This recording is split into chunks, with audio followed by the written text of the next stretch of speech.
le film le plus important de Soma et peut-être du cinéma japonais des années 80.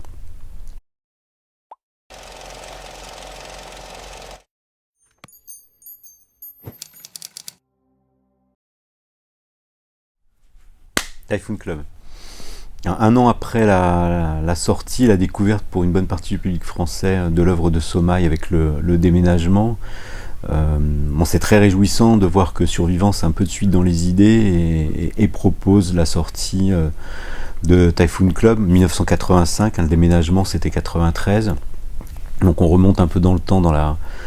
filmographie de Sommeil, et pour ce film qui est probablement un des plus importants, si ce n'est peut-être à mes yeux le film le plus important de Sommeil et peut-être du cinéma japonais des années 80. Alors je précise que cette même année 1985, Sommeil a tourné 2 autres films, Lost Chapter of Snow Passion et Love Hotel. C'est pour vous dire à quel point il avait un rendement important. Les 2 autres films sont également remarquables, mais quand on dit Typhoon Club et 1985, on pense forcément un tout petit peu à un film américain qui porte un titre très proche et de la même année, Breakfast Club, sachant que les 2 films portent leur regard sur des adolescents, mais seraient peut-être un peu des propositions, à défaut d'être antagoniques, complètement inversées du point de vue de la gestion du drame ou de la situation des adolescents. Point commun entre les deux, dans le film américain, ils sont confinés dans leur lycée. Là, c'est un tout petit peu pareil dans Typhoon Club, sauf que le regard de Sommeil est beaucoup plus abrupt. On parle souvent de l'adolescence comme l'âge de tous les possibles, et là, c'est plutôt l'âge de tous les doutes et de tous les impossibles que met en scène Sommeil à travers des longs plans séquences, comme souvent, ou des plans longs dont on ne sait plus du tout si justement il libère et laisse une liberté de mouvement à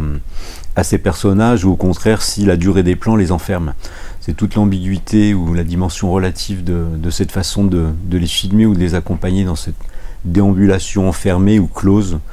dans le lycée. 8 personnages au début du film, il n'y en a plus que 6 à mon souvenir, enfermés pendant pendant ce week-end dans le lycée, puisque le film se prolonge le samedi et le dimanche, au moment